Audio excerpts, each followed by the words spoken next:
चीन में जो मेरा वतन है, वहाँ के मुसलमान के अकायद और फ़िक़्ह हनफी में 99% चीन के मुसलमान हिंदुस्तान के मुसलमान के तरह हनफी मजहब में है। अब जमात कौन सा है, तो जमात अहले सुन्नत वल जमात का है।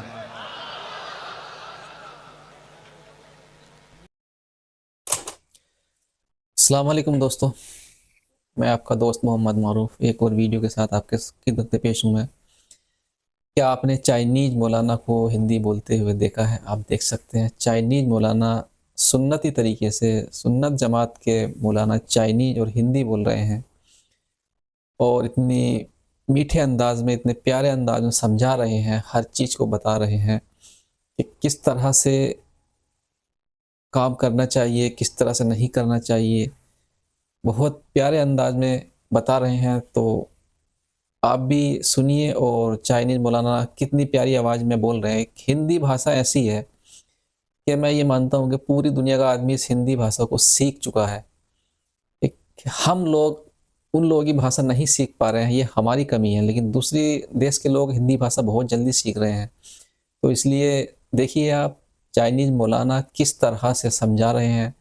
तो बिना देरी किए वीडियो शुरू करते हैं। और हाँ, आपसे गुजारिश है, अगर वीडियो आपको ज़्यादा से ज़्यादा अच्छी लगे, थोड़ी सी भी अगर अच्छी लगे, तो आप सपोर्ट कीजिए, सब्सक्राइब कीजिए और एक कमेंट ज़रूर कीजिएगा, ताकि हमें भी थोड़ी हिम्मत मिले, हौसला मिले और कामयाबी की तरफ आगे बढ़ें। आप सपोर्ट करेंगे तो हम कामयाब होंगे, बगैर आपकी सपोर्ट के हम लोग कामयाब नहीं हो सकते। तो आपसे एक इंतज़ार है, आपसे गुजारिश है, चैनल को सब्सक्राइब कीजिएगा, अपने दोस्तों के साथ शेयर कीजिएगा और तकरीर को पूरा ज़रूर सुनिएगा। चाइनीज़ मौलाना की प्यारी प्यारी बातें। अस्सलाम वालेकुम।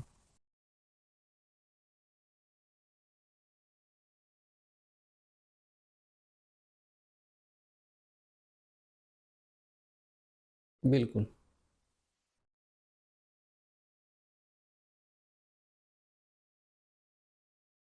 अहले सुन्नत वल चीन में जमात जो मेरा चाइना वतन में। है, वहाँ के मुसलमान के अकायद और फ़िक़्ह हनफी में 99% चीन के मुसलमान हिंदुस्तान के मुसलमान के तरह हनफी मजहब में है। अब जमात कौन सा है, तो जमात अहले सुन्नत वल जमात का है। आज से 250 साल पहले 4 बुजुर्ग हिंदुस्तान आए थे चीन से। उनको सिलसिला नक्शबंदिया मुजद्दिदिया में बैत किए, खिलाफत दिए। उन 4 में 3 इमाम थे, तीनों को इजाजत और खिलाफत मिली। चौथा एक शख्स अय्यूब नाम था, वो सिर्फ बैत होके, मुरीद होके वापस गए हिंदुस्तान से। ये 3 शख्स जिसको खिलाफत मिली थी, उनका नाम है सैयद दाऊद रहमतुल्लाह अलैह, माशाअल्लाह। शाह कमालुद्दीन नक्शबंदी रहमतुल्लाह अलैह, शाह शमसुद्दीन रहमतुल्लाह अलैह। ये 3 खानका 250 साल से चीन में मौजूद है आज तक। जी। चीन के कम्युनिस्ट पार्टी इस वक्त चीन दुनिया में बहुत पावरफुल कंट्री है। आज हम तमाम मोबाइल यहाँ रखा हुआ, वो लगभग 90% चीन का पैदावार है। मेरा चचा नक्शबंदी सिलसिला के बहुत बड़े मशाइख थे, 12 से 12.5 लाख मुरीद था। उन्होंने हमें तरबियत दी। मेरा ताल्लुकात हिंदुस्तान से इसलिए है कि मेरे वाली साहब हिंदुस्तान आए, मेरा माँ हिंदुस्तान के। मेरी तालीम चाइना में हुई। जब तमाम तालीम खत्म हो गया, ग्रेजुएशन हो गया चाइनीज जबान में, तो मेरा वाली साहब कहे कि क्या बनना चाहते हो, डॉक्टर, इंजीनियर? तो हमने कहा कि हमारे आबो अजदाद क्या थे, हम अपने दादा के बारे में ज़्यादा जानकारी नहीं था। बोले हम सब नक्शबंदी सिलसिला के थे। हमारे वाली साहब यानी कि मेरा दादा शाह कमालुद्दीन नक्शबंदी रहमतुल्लाह अलैह, मेरा वाली साहब कहे कि वो दीन का खिदमत किए, उसका वाली साहब दीन का खिदमत किए। तो हमने कहा कि जब इस खानदान से हम बिलोंग करते हैं, तो फिर हमें दुनियावी तालीम क्यों दी, दीनी तालीम किसी मदरसा में देना चाहिए था। तो बोला कि आका अलैहिस्सलाम का एक मशहूर वाक़यात है, हदीस नहीं है, बेशक, कि इल्म सीखना के लिए अगर चीन जाना पड़े, बस इस वजह से हमारा ताल्लुका चीन से है। और ये आका अलैहिस्सलाम के ज़माने में बहुत मशहूर था, इसलिए हमने चीन भेज दिया तुम्हें। बहरहाल बेशक। तब मेरा शौक और ज़ौक इमाम रब्बानी मुजद्दिद अफसानी रहमतुल्लाह अलैह पे हुआ कि सिलसिला नक्शबंदी मुजद्दिदी का बानी जो है इमाम रब्बानी मुजद्दिद अफसानी रहमतुल्लाह अलैह। तो जिस शख्स के बारे में मैं जानता नहीं, उनके मजार में जाकर किस तरह ताजीम और तकरीम किए मैं नहीं जानता, इसलिए मैं नहीं जानता। पहले इस शख्स के बारे में जान लूं, फिर उसके बाद तो मैं स्टडी करने लगा, उर्दू पढ़ने लगा। फिर बहुत जल्दी पढ़ा, क्योंकि बरस जब शौक होता है किसी लैंग्वेज को सीखने के लिए, तब अल्लाह ताला भी मदद करता है। वो दीन का मामला था, तसव्वुफ का मामला था, तो बहुत जल्दी ये मरहला ख़त्म हो गया। फिर बहुत सारे अरब ममालिक में मैं गया देखने के लिए, मिस्र, सूडान, इथोपिया, जितना अरब मुल्क है। फिर उसके बाद सेंट्रल एशिया गया, जितना 1991 में उज्बेकिस्तान, किर्गिस्तान, सोवियत यूनियन टूटने के बाद इस हिस्सा में मुसलमान हनफी ज्यादा है, अब तो तुर्की तक। बिल्कुल सर। उसके बाद जब दीनी तालीम पूरा मुकम्मल हो गई, अब ज़ौक़ और शौक़ हुआ तसव्वुफ क्या है। और तसव्वुफ सीखने के लिए सबसे पहले आपको दो चीज चाहिए। एक आपको कामिल मशाइख, जिसको हम पीर साहब कहते हैं। आज यहाँ एक बहुत बड़े पीर महबूब अली शाह रहमतुल्लाह अलैह, यहाँ आज हम लोग को हाजिरी का नसीब हुआ। वो कौन शख्स थे, क्या थे, जो दुनिया भूल नहीं पा रहा। वो पूरी जिंदगी तसव्वुफ के बुजुर्ग थे। जब तसव्वुफ के बुजुर्ग सुलूक की राह में कमालात हासिल कर लेते तो अल्लाह ताला उनको अपना दोस्त बना लेता है और विलायत के नेमत से नवाज देता है। तो उन्हीं के एक ज़ौक़ और शौक़ और एक रूहानी निस्बत हमें यहाँ खींची। मेरा मादरी जबान चाइनीज है। अब चीन के बारे में थोड़ा मैं जानकारी दे दूं। हम रसूलुल्लाह सल्लल्लाहु अलैहि वसल्लम के ताज़ीम में जब वहाँ जुमा का नमाज होता है, तो हर मस्जिद है, तो जुमा के नमाज के बाद सलात व सलाम पढ़ा जाता है। और जब सलात व सलाम पढ़ा जाता है, अगर ये गांव साइड में मस्जिद है तो वो किसान लोग खेती करता है, कुछ लोग गाड़ी से जाता है, तो जब ये सलात व सलाम पढ़ा जाता है और इसका आवाज जहां तक जाता है, औजार छोड़ के खड़े हो जाते हैं। मैं ऐसा ताज़ीम दुनिया के किसी भी मुख्तलिफ इलाकों में सफर कर हासिल किया, लेकिन देखा नहीं। तो फिर मेरा दिल, ये इतना चाइनीज लोग इतना मोहब्बत और इतना ताज़ीम और तौकीर, तो वो पता चला स्टडी करके कि ये 3 खानका जो बनाए थे उसी की कमालात है। अब सवाल उठा, क्योंकि तबलीग जमात के लोग भी चीन पहुंचे थे, पाकिस्तान से उनका ताल्लुकात अच्छा था, तो जुमा के टाइम ये लोग बैठे रहते थे। तो मेरा चचा बोला कि बिल्कुल ये पाकिस्तान का और हिंदुस्तान का भाषा तुम लोगों का एक ही है। हम बोला लगभग एक ही है, उर्दू बोलते हैं, हम हिंदी बोलते हैं। तो बोला समझ सकते हैं। बोला तो इन लोगों को कहो कि आइंदा हमारे मस्जिद में ना आए, नमाज पढ़ के चले जाए, दीन ना लेके आए, क्या सिखाने आया। बोले क्यों? बोला हज़रत साद बिन अबू वक्कास रज़ी अल्लाह ताला अन्हु चीन में आ चुके थे, उसके दीन को हम पकड़ेंगे, इनसे कह दे रहा है कि तुम अपना दीन मुबारक को ले जाओ। तो बोले कि नहीं, ये नमाज में बैठना और सलातो सलाम पढ़ना खड़ा कहां से साबित है, दलील दीजिए। वो तबलीग जमात के 16 आदमी थे। आज तो तबलीग जमात चीन में बैंड है, वहां भी बैंड है। सिर्फ अगर चीन का सरकार इस्लाम को कबूल करता है तो वो बोलता है कि खानका के जैसा मुसलमान बनाओ जो मोहब्बत फैलाता है। नारे तकबीर, नारे रिसालत, मसलके आला हजरत, मसलके अहले सुन्नत। सुभान अल्लाह। अब सवाल है, अरब में देखता है लोग, अरब से इस्लाम आया, सहाबी अरबी थे, ताबईन अरबी थे, तबे ताबईन अरबी थे, आका अलैहिस्सलाम अरब में आए, तो अरब में खारजी भी आया था, राफजी भी आया था, मुतजल्ला फिरका जो है अरब में आया था। ये तमाम शिया जो हजरात है, हमारा कोई बात नहीं है, हमारा अकायद में इख्तिलाफ है, लेकिन ये सब यहाँ अरब में आया, हिंदुस्तान में नहीं आया था।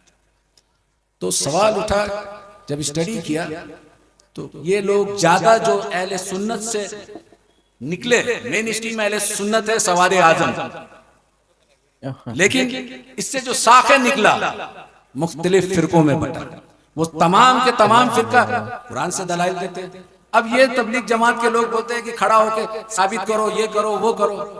तो हमने उसको पूछा, जवाब दिया, देखिए मेरा चचा यहाँ के ये है, पीर साहब है, और वो पसंद नहीं करते, लिहाजा आप लोग यहाँ दीन फैलाने ना आए। क्यों? आप दलील से बात कीजिए। आका अलैहिस्सलाम, इमाम शाफी ने इसकी जवाब दे दिया। इमाम शाफी रहमतुल्लाह अलैह फरमाते हैं कि हम बिद्दती उम्मतियों से हदीस लेना बंद कर दिया। तो इमाम शाफी रहमतुल्लाह अलैह से सवाल किया, या मोहम्मद बिन इदरीस और शाफी, या इमाम शाफी, उम्मत में बिदात करने वाला, बिदत फैलाने वाला कौन है? बोलता है तुम्हें मालूम नहीं? उम्मत में बदतरीन उम्मत वो है जो आका अलैहिस्सलाम की ताजीम के लिए दलील के कायल है, दलील ढूंढता है। आका अलैहिस्सलाम के ताजीम के लिए जो दलील मांगे वो इमाम शाफी के नजदीक बदतरीन उम्मत है। जवाब दे दिए। तो हमने उनसे वही दोहराया इमाम शाफी के कॉल को कि भाई इमाम शाफी ने इसका जवाब दे दिया, अब क्या कहते हैं? बोला नहीं, आप दलील दीजिएगा। हम बोला देखो ऐसा है, एक हदीस है। बोला आप आलिम हैं? हमने कहा कि नहीं, आलिम नहीं है, हम अपने चचा के साथ है, बहुत सारा मुताला किया किताब के। हदीस में एक रिवायत आया है, हजरत बिलाल हबशी रजी अल्लाह ताला अन्हु, ये हब्स के थे उस वक्त। हब्स आज के जो है इथोपिया कहलाता है। तो इथोपिया से 12-14 आदमी आका अलैहिस्सलाम मस्जिद नबवी में आए थे।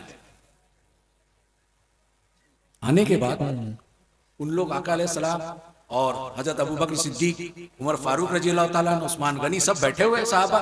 तो ये जो अफ्रीका के लोग 7 फुट 6.5 फुट के लंबा मोटा चौड़ा बॉडी का, ये सब जो है जिस तरह खाना काबा का तवाफ करते हैं उसी तरह आका अलैहिस्सलाम बैठे हुए और चारों यार सब साहबा बैठे हुए। वो एक तरफ उठ के एक पांव उठा के मोहम्मद बिन सालेह, मोहम्मद बिन सालेह, और एक हाथ उठा रहे, एक हाथ ऐसा कर रहे और ऐसा घूम रहे। तो उमर बिन खत्ताब रजी अल्लाह ताला ने खड़ा हुए, रोकने का कोशिश की। आका अलैहिस्सलाम फरमाए, या उमर बैठ जा, बैठो, कर लेने दो पूरा। फिर जब पूरा खत्म हो गया तब बैठे। तो फिर आका अलैहिस्सलाम उमर को मुखातिब करके अब पूछो क्या पूछना चाहते। तो जब उमर बिन खत्ताब पूछे उनसे कि तुम लोग ये क्या करते हो, तो वो जवाब सुन लीजिए, हम अपने राजा का इस्तकबाल इस तरह करते, आप दो जहां के राजा है तो आपका इस्तकबाल इस तरह ना करूं। वो अजमी थे, अरबी नहीं थे। तो हदीस में आया ये रिवायत। 12 तौहीद, क्योंकि अहले अरब जो खास करके वहाबी अपने आप को सल्फी या हिंदुस्तान में अहले हदीस कहते हैं, वो कहते हैं कि अहले सुन्नत के पास में तौहीद नहीं है। हमारे बुजुर्गाने दीन जो गुजर के आए, ये सब तौहीद के उस मकाम पे पहुंचे जहां पर तौहीद के मार्फत, अल्लाह की मार्फत हासिल कर ली। तुम जो तौहीद का बयान करते हो, वसीला को मानते नहीं हो, तो उस पर थोड़ा डिबेट हुआ हमसे। तो हमने कहा कि देखो खुदा मत बनो। बोला हम खुदा कैसे बनते, माज़अल्लाह अस्तगफिरुल्लाह। हम बोला वो रब्बे जल जलाल होकर अपने तौहीद को बयान करता है तो क्या कहता है, कुल हुवल्लाहु अहद, कह दीजिए ऐ मेरे महबूब कुल। कुल का माने कौन है ये समझो, कुल कह दीजिए। किससे कह दूं? मेरे बंदों से, आप अपने उम्मतियों से कह दीजिए वो अल्लाह एक है। तो अल्लाह रब्बुल इज्जत अपने तौहीद को बयान कर रहे हैं वसीला रिसालत से, और तुम बंदा होकर वसीला रिसालत को हटा के खुदा की तरफ पहुंचना चाहते हो। ये तो नामुमकिन है, ये तो खुदा का सुन्नत भी नहीं है। इस तौहीद को ले जाओ, ये शैतानी तौहीद है। हम उस तौहीद को मानते हैं, अहले सुन्नत वल जमात के हुजूर गौसुल आजम रजी अल्लाह ताला अन्हु के तौहीद को मानते हैं। अभी एक अल्लामा ने कहा, तेग अली शाह रहमतुल्लाह अलैह, मेरा एक निस्बत हजरत तेग अली शाह रहमतुल्लाह अलैह के खलीफा थे अब्दुल गफूर रहमतुल्लाह अलैह। उनका एक खलीफा थे जो बांग्लादेश में है, शाह नबी बख्श रहमतुल्लाह अलैह। उनसे भी इस्तिफादा का मौका मिला। तो वो जब बुजुर्गों से आप इस्तिफादा करते, उनकी जूती सीधी करते तो उनका कुछ फैज़ तो मिलता है। और जब वो फैज़ मिलता है तो फिर आप एक बेखुशबू वाला फूल होते हैं, लेकिन खुशबूदार फूल के साथ जब जुड़ते हैं तो उसकी तासीर जो है आपके अंदर आने लगता है, तो आपका भी महक होने लगता है। तो ये तौहीद छोड़ दो, क्योंकि रब होकर वसीला रिसालत से अपना तौहीद बताता है, और तू बंदा होकर रिसालत को हटा के डायरेक्ट खुदा तक पहुंचता है। वो तो खुदा का सुन्नत नहीं है, और तू खुदा ही दावा कर रहा है उससे बढ़कर। ये सुन्नत, ये तौहीद नहीं चाहिए। दूसरी एक, बुजुर्गाने दीन क्या सिखाते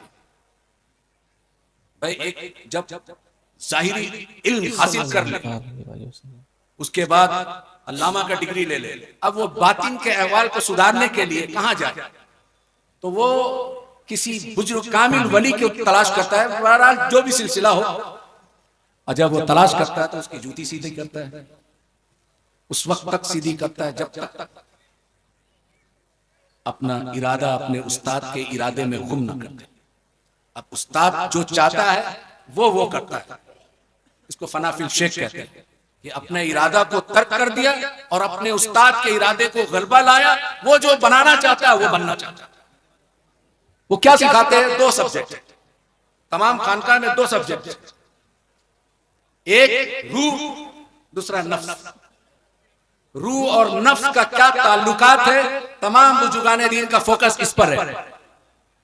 अब इसको एक एग्जाम्पल के तौर पर हम समझाते हैं। हमारा एक जिस्म है, जिस्म में एक मुल्क है, उसका कैपिटल उसका दिल है। 2 पॉलिटिकल पार्टी है अमेरिका में, 2 पॉलिटिकल पार्टी है, डेमोक्रेटिक रिपब्लिक। हिंदुस्तान में मल्टी पार्टी सिस्टम है। अब 2 पार्टी लड़ाई करता है कैपिटल को कब्जा करने के लिए, रूह और नफ्स।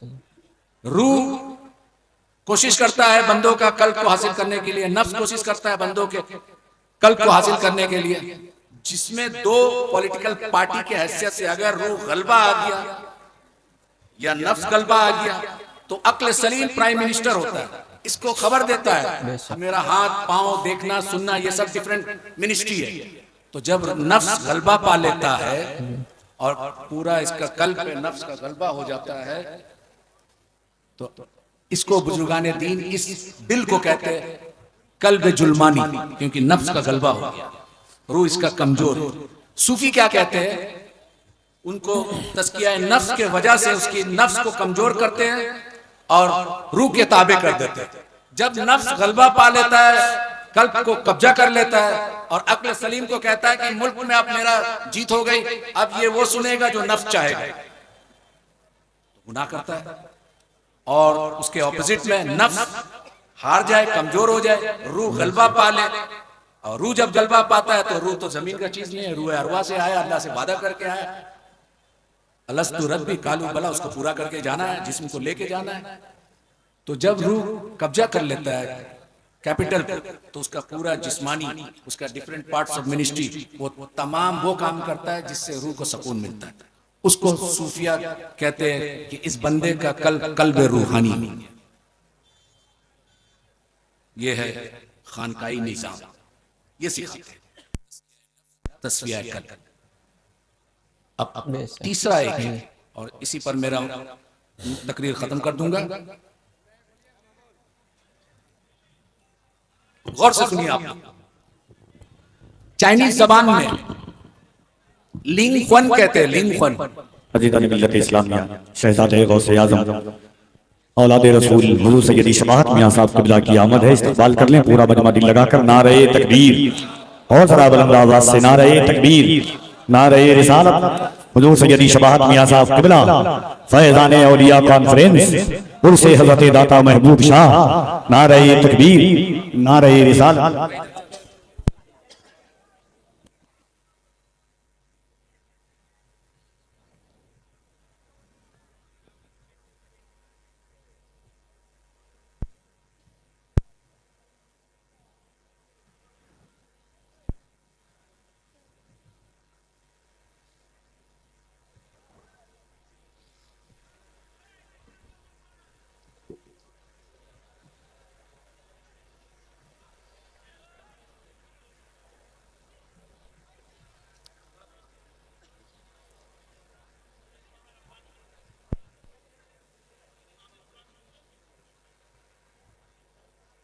कब्र का सवाल जवाब। बुखारी शरीफ, मुस्लिम शरीफ में मन रब्बु का मा दीनुकुम नहीं है, मा कुंतुम तकूनु फी हाजल रजुल हुआ मुहम्मदुर रसूलुल्लाह सल्लल्लाहु अलैहि वसल्लम। आपसे कब्र में सवाल जवाब होगा। क्या सवाल जवाब होगा? आपसे पूछा जाएगा और रसूलुल्लाह सल्लल्लाहु अलैहि वसल्लम का दीदार होगा और पूछा जाएगा इस शख्स के नाम मोहम्मद रसूलुल्लाह सल्लल्लाहु अलैहि वसल्लम है, इसके बारे में क्या कहता था, पास्ट टेंस क्या कहता था, इसका मतलब दुनिया में हम क्या कहते थे। बिल्कुल। अब बुखारी शरीफ में ये आ गया है कि आप कब्र का सवाल जवाब में आपसे पूछा जाएगा, रसूलुल्लाह सल्लल्लाहु अलैहि वसल्लम का दीदार होगा और दिखाया जाएगा और आपसे पूछा जाएगा, फरिश्ते उनका नाम भी बता देंगे। आपसे पूछा जाएगा जब जिंदा था दुनिया में इनके बारे में क्या कहता था। आका का दीदार हो रहा है। अब यहां पर हाजिर और नाजिर का मामला था। कुछ उलमा का ख्यालात है कि रसूलुल्लाह सल्लल्लाहु अलैहि वसल्लम के रोज़े अतर का पर्दा जो है वहां से खोल दिया जाएगा, उनका दीदार कराया जाएगा, अब पूछा जाएगा। कुछ का ऐसा ख्याल है, कुछ का है कि दीदार नसीब होगा, कब्र में दीदार मुस्तफ़ा सल्लल्लाहु अलैहि वसल्लम का दीदार होगा और आपको नाम बता के फरिश्ते पूछेंगे क्या कहता था। ठीक है। अब ये अमीरुल मोमिनीन फिल हदीस इमाम बुखारी रहमतुल्लाह अलैह, अब हम पूछते हैं कि रसूलुल्लाह सल्लल्लाहु अलैहि वसल्लम अभी मदीना मुनव्वरा में मौजूद है और यमन में मक्का में सहाबा वफात पा गए, उनको दफन कर दिया गया। तो यही सवाल अगर है तो आका अलैहिस्सलाम तो अभी दुनिया में मौजूद है, फिर किसको दिखाया जा रहा है कब्र में? अभी मौजूद है दुनिया में, मदीना मुनव्वरा में है। अगर बुखारी शरीफ का इसी हदीस को माना जाए तो ठीक है, तो फिर रसूलुल्लाह सल्लल्लाहु अलैहि वसल्लम के जमाना में बहुत सारा सहाबी किसी को शहीद कर दिया गया, कोई दुनिया से रुखसत हो गए, तो फिर उनको जब दफन किया गया तो आका अलैहिस्सलाम का दीदार हुआ, पूछा गया तो आका अलैहिस्सलाम तो मदीना मुनव्वरा में मौजूद है। एक दूसरा, रसूलुल्लाह सल्लल्लाहु अलैहि वसल्लम अब दुनिया में है नहीं, जब दुनिया में थे तो अगर यही क्वेश्चन है पूछा जाएगा तो दुनिया में नहीं है तो भी दिखाया जाएगा। अब वो कहते हैं कि हुजूर अक़दस सल्लल्लाहु अलैहि वसल्लम, ठीक है, अभी कोविड का टाइम में दुनिया में एक ही टाइम में कितने लोग गुजर गए होंगे, कितने लोग का मौत हो गया होगा। सपोज पूरी दुनिया में 10 लाख आदमी एक ही टाइम में मौत हुआ, तो मुल्कुल मौत तो एक है। भाई मुल्कुल मौत का ताकत ये मानते हो कि एट अ टाइम, एक ही मिनट एक सेकंड में 10 लाख आदमी को पूरी दुनिया से मौत का फरिश्ता रूह कब्ज कर सकता है। ये उनका इख्तियार में, ये उनका पावर अल्लाह ने दिया। और ये 1 लाख आदमी को एक ही टाइम में दफन कर दिया जाए और एक ही टाइम में मुमकिन है कि रसूलुल्लाह सल्लल्लाहु अलैहि वसल्लम को ज़ियारत भी हो रहा है और पूछा जा रहा है कि इसके बारे में क्या कहता है। तो हर जगह हाजिर और नाजिर नहीं है। हमारे बहुत सारे असलाफ जो बुजुर्गाने दीन गुजरे, इमाम जलालुद्दीन सूती रहमतुल्लाह अलैह, तो कहते थे हम आलिम बेदारी में ज़ियारत किया रसूलुल्लाह सल्लल्लाहु अलैहि वसल्लम का। इमाम रब्बानी मुजद्दिद अल्फसानी रहमतुल्लाह अलैह वो तशव्वुद में अशहदु अल्ला इलाहा भूल गए थे, क्योंकि अस्सलामु अलैका अय्युहन नबी जब बोले थे तो उसको जवाब रसूलुल्लाह सल्लल्लाहु अलैहि वसल्लम दिए थे, वो उंगली उठाना भूल गए। आज समरकंद, बुखारा, उज़्बेकिस्तान, अफगानिस्तान का नॉर्दर्न पार्ट जो नक्शबंदी आज भी नहीं उठाते, बोलते इमाम रब्बानी भूल गए। नहीं, मकतूबात रब्बानी में उन्होंने खत लिखा, वो काजी नौमान बदख्शी रहमतुल्लाह अलैह को खलीफा थे, कि देखो फकीर ने जो है नमाज में इस तरह का मामलात आया तो तशव्वुद में, क्योंकि आप हनफी है तो हनफी है तो अशहदु अल्ला इलाहा उठाएंगे, लेकिन आपने भूल गए। क्योंकि उस वक्त भूलने का कारण ये था कि रसूलुल्लाह सल्लल्लाहु अलैहि वसल्लम का सलाम का जवाब सुन लिए थे, और जो शख्स रसूलुल्लाह सल्लल्लाहु अलैहि वसल्लम का जवाब सुन ले वो किस्सा ये सुन्नत याद रहे। तो उन्होंने कहा कि मैंने अपने खलीफा को लिखा, वो वक्त के मुजद्दिद थे लेकिन साहिब शरीयत तो नहीं थे। आज भी चाइना के बहुत सारा रिमोट एरिया में वो नहीं करते, बोलते इमाम रब्बानी रहमतुल्लाह अलैह के मकतूबात रब्बानी में नहीं है।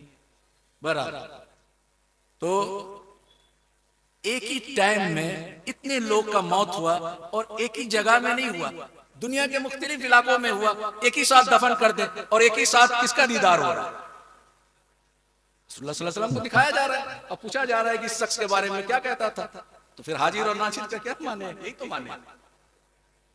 बराबर, एक छोटा से वाकयात है वो मैं बयान कर दूं, उसके बाद मैं खत्म करूंगा, क्योंकि मैं डायबिटीज से 35 ईयर्स हो गया। मैं 10 बजे सो जाता हूँ, सुबह 4 बजे उठता हूँ।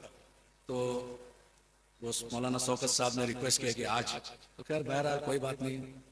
मेरा चचा चीन में बहुत बड़े बुजुर्ग के शाह शहीद रहमतुल्लाह अलैह अभी हाल फिलहाल 4-5-6 साल हुआ इंतकाल कर गए। तो उनके पास आए, वो बड़ा खामोश रहते थे, 91 ईयर्स तक हयात था, लेकिन कमजोरी की वजह से वो खड़ा बैठ के नमाज नहीं पढ़ाए। नमाज के टाइम में बहुत जलाल हो जाते थे, इमामत करते थे। तो घर में सब लोग बोला कि आप ना उम्र हो गया तो आप बैठ के नमाज पढ़े। बोला इमाम बैठ के नमाज नहीं पढ़ेगा, या तो हम अपना बेटा को देते इमामत करने, मैं पीछे बैठ जाता हूँ। तो उनके पास कुछ लोग आए, बोले हुजूर रसूलुल्लाह सल्लल्लाहु अलैहि वसल्लम का दीदार, हमने सुना आपके वाली साहब बहुत लोगों को इस जगह में रसूलुल्लाह सल्लल्लाहु अलैहि वसल्लम का मुरीद करके 3-4 दिन में दीदार करा दिए थे, तो आप भी करा दिए, कैसे होगा? तो चचा देखे बहुत सारा लोग ऐसा, बोला ठीक है कोई बात नहीं है, अभी थोड़ा मुरीद में ट्रेनिंग हो। उसमें एक लड़का बड़ा जिद्दी था, उसका नाम था सलाउद्दीन, वो थोड़ा चाइनीज कराटे कुंफू का मास्टर भी था, बहुत सारा अवार्ड ले चुका था। तो वो थोड़ा जिद करने लगा, तो चचा बोले ठीक है तुम रसूलुल्लाह सल्लल्लाहु अलैहि वसल्लम का दीदार करोगे, कसरत से दरूद शरीफ पढ़ो और कसरत से सुन्नत पर अमल करो, तुम 40 दिन तक करो, फिर उसके बाद इंशाल्लाह हम रसूलुल्लाह सल्लल्लाहु अलैहि वसल्लम का दीदार करा देंगे। वो शुंफा बोल के एक जगह है, वहां पे सैयद अब्दुल फतूह रहमतुल्लाह अलैह आए थे समरकंद से। उन्होंने उस जगह में कुछ तिब्बती लामा ग्रुप था, वो पूरा मुसलमान हो गया वो एरिया में चाइना का सालार कौम कहते हैं, ये लोग तुर्की से आए थे। वहां मिर्चा एक होता है, छोटा मिर्चा होता है, वो बहुत झाल, एक मिर्चा खाना मुश्किल है। तो चचा बोले कि सालाचू, हम चाइनीज में बोल रहे हो जिस तरह मेरा चचा बोले, सलाउद्दीन नीची सालाचू ना पे ना लाचा कोला, सलाउद्दीन सालार चले जाओ, वहां का मिर्चा लेके आना। हदा पापा बोलते थे, बाबा, पापा माने बाबा, हदा पापा वो चितावला अच्छीला माय खोला आ गया, बोला सलाउद्दीन मेरे हुजरा में आ जाओ। मेरे ताला था, चाबी लगा दिए और चाबी मेज में रख दिए, बोले मिर्चा पूरा खा लो। मिर्चा खा लिया, एक मिर्चा खाना मुश्किल है, 50 ग्राम मिर्चा। वो बस उम्र था, बड़ा शौक और शौक रखता था, तो चिबा चिबा के खा लिए। खाने के बाद उसको हिचकी आने लगा, अब वो पानी खोजे। बोला सलाउद्दीन पानी मत पीना, अगर अपना ख्वाब को पूरा करना है तो पानी मत पीना, और अगर झाल बर्दाश्त ना हो तो चाबी वहां रखना है, खोल के चले जाओ। सुभान अल्लाह, ये इरादा तब कर देना। अल्हम्दुलिल्लाह रब्बिल आलमीन। अब वो परेशान, इधर छपक इधर ये इधर वो, अब थूक निकाल रहा मुख से और थूक में जबान को लगा रहा है, लहर रहा है। वो तो मिर्चा आम मिर्चा नहीं है, आप यहाँ कालेपुर दार्जिलिंग में चले जाइए, एक छोटा सा मिर्चा आता है, उसको क्या दल्लूपुर साइड लोकल लैंग्वेज में, वो एक तो खा लीजिए। आसाम में चले जाइए, भूत, वो बंगला भाषा में मिर्चा को क्या बोलता है, नहीं भूत लंका ना क्या बोलते हैं आसाम में, वो खा के एक तो दिखा दीजिए आप। तो वो सालार का वो मिर्चा खाने के बाद ये तड़प रहा है, ये कर रहा है, वो कर रहा है। बोला सलाउद्दीन निन्ने दरूद, सलाउद्दीन दरूद शरीफ पढ़ो, तुमको दीदार करना है, तुम्हारा वो ख्वाब को पूरा करो, चाबी वहां रखना है, अगर दम तोड़ दे तुम्हारा ख्वाहिश तो फिर ताला खोल के घर चले जाना, पानी पी लेना। अब वो किसी तरह से ऐसा वैसा करके, और चचा जो है ज्यादा उम्र हो गया था, सो गए। अब पानी भी सामने रखा हुआ है, पानी सामने है, पीना है नहीं पीना है, अब वो बोला नहीं पिएंगे। किसी तरह से फजीर का टाइम में चचा उठते तहज्जुद के लिए, तो देखा ये अभी भी वैसे ही, थोड़ा देर के लिए उसका नींद लग गया। जब चचा उठे, आवाज आया वजू करने का, तो वो उठे, सोचे कि हम पानी लेके आएंगे, अब थोड़ा मुख में डाल लेंगे। तो जल्दी से चचा का पानी लेके आए लोटा में, और बोले कि मैं भी वजू कर लूं ताकि पानी मुख में चले जाए। तो बोला बेशक तुम मेरे लिए पानी लाए, लेकिन तुम अभी वजू मत करना। मैं क्यों? बोला तुम अभी तहज्जुद तो पढ़ोगे नहीं। बोला हम भी पढ़ेंगे, तो फिर मिर्चा का झाल खत्म हो जाएगा। बोला नहीं करेंगे। चलो ठीक है, तुम फजीर पढ़ लेना। चचा तहज्जुद से फारिग हो गए, मस्जिद में चले गए, इमामत किए। अब वो पूछने लगा, चचा के गुजरा में आए कि हम पूरा मिर्चा खा लिया, पानी नहीं, ताला भी खोला नहीं, रसूलुल्लाह सल्लल्लाहु अलैहि वसल्लम का दीदार नहीं हुआ। बोला तुमको नींद लगा था? बोला थोड़ा देर के लिए लगा था। क्या देखा? बोला हर तरफ पानी देख रहे, आसमान से पानी गिर रहा है, पहाड़ से पानी आ रहा है, घर में पानी है, हर तरफ पानी पानी। बोला हाँ ठीक है अल्हम्दुलिल्लाह। कल जब मिर्चा खिलाया था तुम्हें, वो आम मिर्चा तो नहीं था, सालार का मिर्चा था, तो तुम पानी के लिए तुम्हारा मेंटली, साइकोलॉजिकली, तुम्हारा जाहिर, तुम्हारा बातिन, तुम्हारा हर चीज तवज्जो पानी में था। जब तुम्हारा पूरा तवज्जो पानी में था, तो ख्वाब में तुम पानी देखा। अब जिस दिन रसूलुल्लाह सल्लल्लाहु अलैहि वसल्लम पर इस तरह का तवज्जो करोगे, तो वो रहमतुल लिल आलमीन का दीदार नसीब। व आखिरु दावाना।